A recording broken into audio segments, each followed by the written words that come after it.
Thank you, everyone. Welcome to Infoshare. I'm really excited to be here today to talk to you about trust. Who here is a human? Go ahead and raise your hand. Ma'am, you're a human, right? Yeah? Okay, just making sure. I think that this is one of the most spectacular times to live and be in business. To talk about why and how machines and humans will work together. There are so many different ways in the upcoming near future that we're going to be able to see all kinds of advances. And where do we all fit into those advances as humans? Got it? So we are looking for all these different, always ready to stop for a photo pose, right? We're looking at the circle of trust. Have you all seen Meet the Parents? It came out about 15 years ago. It involved a character here, Gaylord Fokker, one of my favorite characters ever. His character talked and exuded humanity. It talked about the reasons, and he exuded the reasons for why we want to be our most human selves. And what are those things? Those things involved being genuine, having a heart, embracing imperfection, and embracing humor. All of these things have a lot of human qualities. They're the things that make us want to connect deeper with someone else. Now, when something happens like an imperfection, which we all screw up, as humans, that's what we do. But how we react to it and how we respond, both as people and as companies, has a lot to do with how people connect back with us. Why do I bring that up? Because humans have one thing in common. We want to connect. Connection is what makes us our most human selves. At the very end of the day, it is what makes us genuine. When it's truly at our heart, when we want to share with other people, it's because we want to connect. Now, there are a lot of different emotions that goes into this, but connection is the real reason for why we're here. So what do you do when people are looking at you? When imperfection happens in front of the world's stage? When you're saying something or doing something, and as a company you do screw up, and this does happen, what do you do? What does that look like? Well, I don't believe that there is a company in position for how we create our own reactions. What I think is that there is no more B2B, there is no more B2C, it's human to human. Now, this is something that I've been talking about for over 10 years, and now I believe that it's even more important now than ever. Why? Because we all have access to the customer. If you go onto Twitter or Facebook or LinkedIn or Pinterest or any social network, you can see what the customer is talking about right now. And also, every single person who works inside of your company has access to those customers. We can all communicate, everyone has access, and this changes the game. Social media has only been around for around 10 years, so it's very new. But what is even more exciting is all the things that are coming. Artificial intelligence, augmented reality, virtual reality, machine learning, and so much more. There are ways that we're going to be driving in cars that will communicate with each other. Now, what does this have to do with humanity? What does this have to do with us as humans? We want to connect. And as soon as all of these things happen, it helps us to want to cocoon more, to stay in, to not have to leave our house. Why? Because we could have Amazon deliver everything to us, and we don't have to leave our house. We can work remote more. We don't have to talk to our customers as much. We don't have to actually be outside unless we really want to go outside. But as humans, we want to connect. So this strips away all the things that drives us, the things that we really want more importantly than ever, which is human to human. And that right there is what keeps customers for life. See, artificial intelligence doesn't keep customers for life. Augmented reality does not keep customers for life. Machine learning does not keep customers for life. Humans do. Human relationships is where it's at.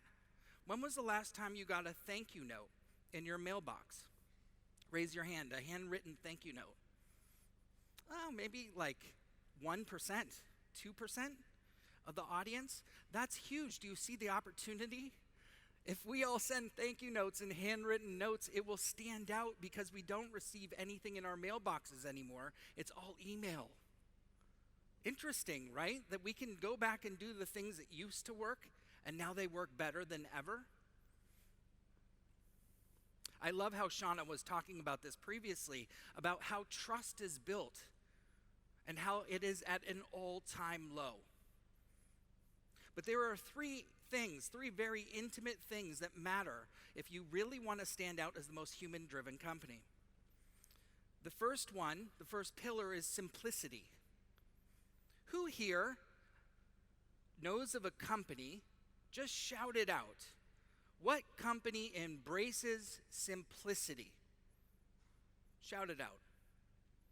Apple? Simple, right? We all know the names of companies, of the products inside of Apple. That's a great answer. And now how about empathy? Which company embraces empathy? One person, shout it out. Nike? They embrace empathy through everything that they do with the end customer. That's a great example. Anything else? Who? VaynerMedia? Nice. Oh man,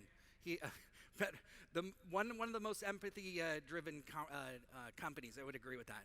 Very empathetic, and especially if you met Vayner himself, he's empathetic in person more than anything. And the last one is imperfection. Who embraces imperfection? Now, every company is imperfect, so we can't say that who is imperfect because everyone's imperfect. But who embraces it back? Just shout it out. Say it out, as loud as can. Say it again. I'm gonna go with what he said. I can't hear. Cespadapple? Does that make sense? I probably said it wrong. So we have simplicity, empathy, and imperfection. Now here's the thing. When we see companies that have one of these, we are more endeared toward them. When we see they have two of these, we are more endeared toward them. And when we have all three, we love them for life. Why? Because they exude the same thing that as humans we do. Now, we're not buying from companies. Eventually, we buy from a person within the company. But overall, if we can actually connect with a company that it has the same traits as us, we feel a lot closer to them. That's the most important thing. Now, how do you actually build up trust throughout of a community? Building a community and building supporters is a lot like creating the wave in a stadium. And if anybody was in my session yesterday, you'll know what I'm about to do. First and foremost, who here has ever been in the wave? Raise your hand. Have you ever been in the wave in the stadium? Okay, that's about 50% of the audience. Who over here has not been in a wave? Never been in a wave? Right here? Okay, I'm gonna need your help. Yeah. I'm gonna need for you to go walk over here. Yeah, stand up. Go walk over here. Your job is to get everyone to stand up right here. All the way, move all the way across. The wave is gonna happen all the way across the stage. And then all the way over here, and then you're gonna stand up and go all the way back over here. Are you all ready? Are you ready? Okay, go.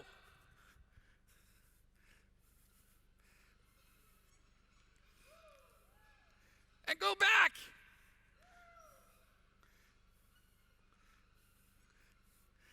Okay, that was not good. Hold on. One more time. This time I want loud, Let's rock the room, okay? Are you ready? Let's go.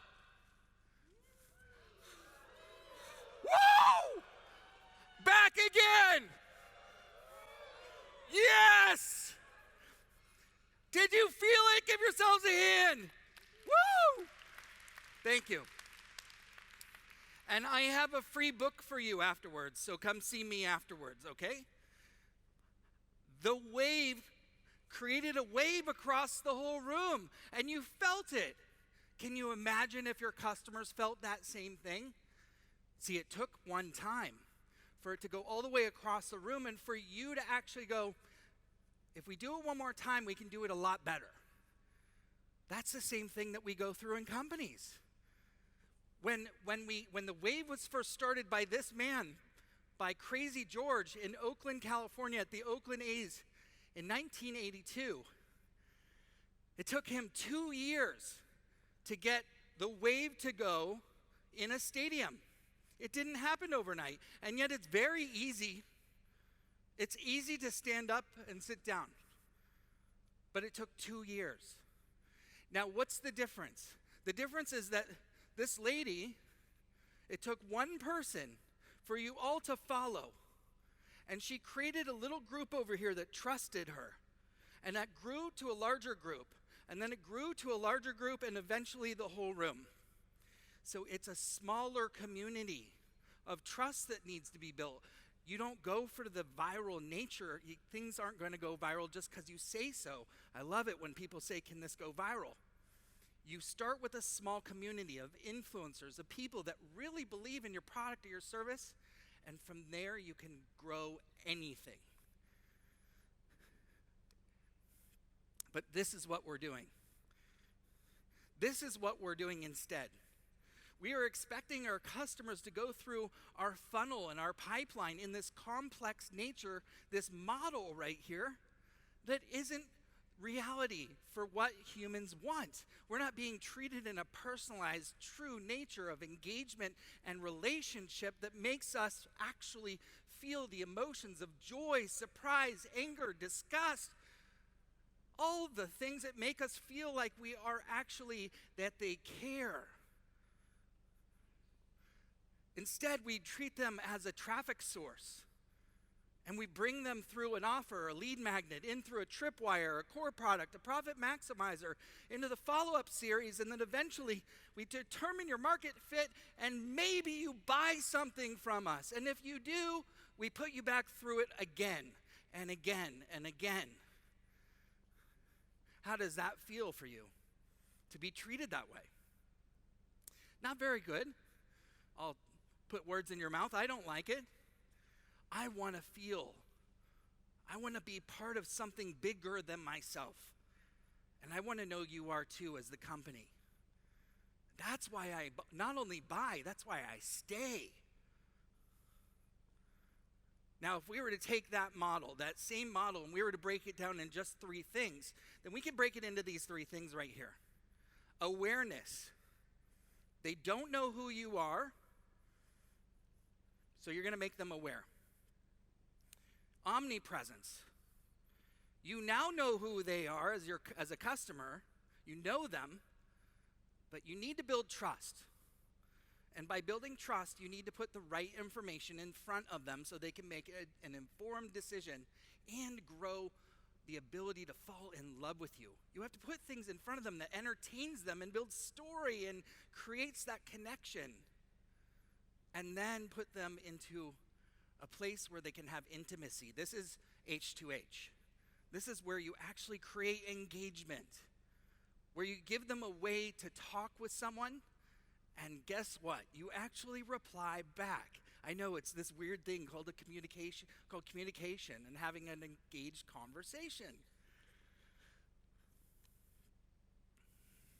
You also have to know that there are different ways that people respond. Not everybody engages the same way. There are 6 different types according to the New York Times Customer Insight Group. They did a research study, which I then took and put into an algorithm. And if you go to bryankramer.com/personal brand quiz, you can know in 30 seconds which personal type you are. It'll tell you exactly what sharing type that you are. I'll go through all 6 real quickly. The first one is altruist. An altruist is a heart sharer. They share from their heart every single time or most of the time.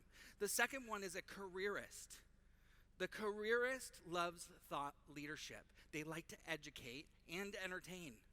The third one is an early adopter. An early adopter loves to take things on as soon as they can, as soon as it comes out, and teach another person what that thing is, or teach people what that thing is.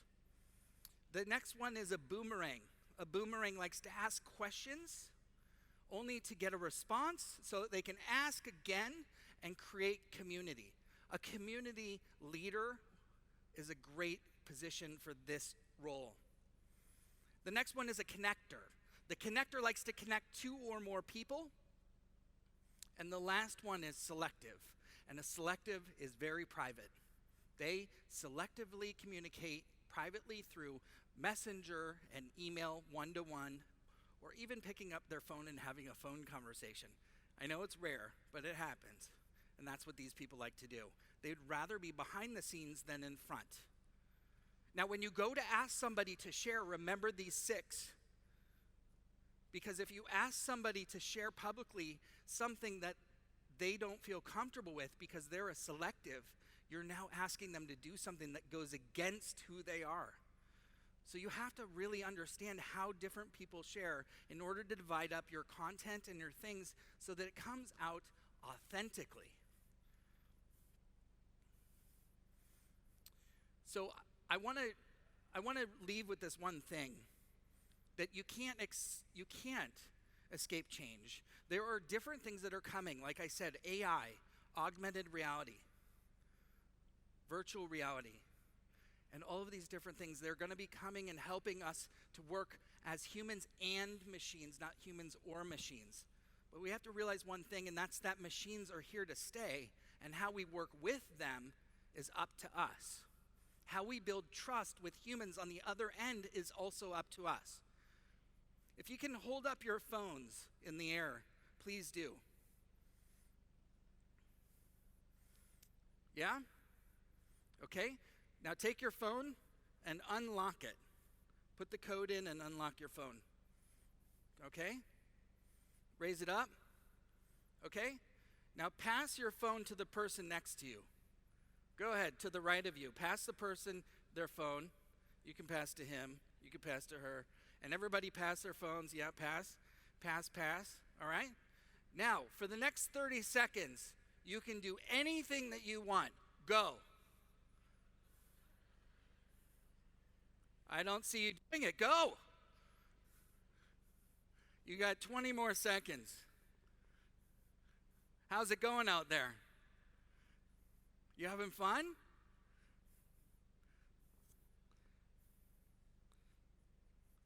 Not bad. Okay. I sped it up a little bit because I see you aren't all feeling totally comfortable here. This isn't a comfortable place, is it? How did that feel? How did that feel? How did that feel? Weird? Weird, right? Weird to give something that you carry on you, on your body, to the person next to you. We have the machine sitting right in our pocket, sitting by our bed and in our meetings and with our family, and our kids have these machines, and they are all little trust devices. These devices hold all of our information, and they are filled with what we do not want to share. Ironically, we share on social media using these same devices. But when you hand your phone to someone else, it feels totally different. And so how do we build back trust? How do we know that these machines that we're creating can actually connect with people at a much deeper level, and we can build that across these same devices? I spoke at Verizon a couple weeks ago, and I had the executives actually raise their own phones and pass them over. Can you imagine phone companies understanding and knowing what devices and platforms they're putting in our hands and how we can use that platform and that same platform to build that same relationship between ourselves. We all have to be cognizant of this. We all have to know where it's heading, and at the end of the day, we all want to be our most human selves. So I'll leave you with this one thought. And this final thought is just to go back and say that it's all about simplicity, empathy, and imperfection. And as we close that circle of trust and become more endeared to each other, as our companies start to build trust in with our products and using it as our number one thing that we do around our product every day, the closer we will be to our customer in building lasting, long life value. Thank you so much.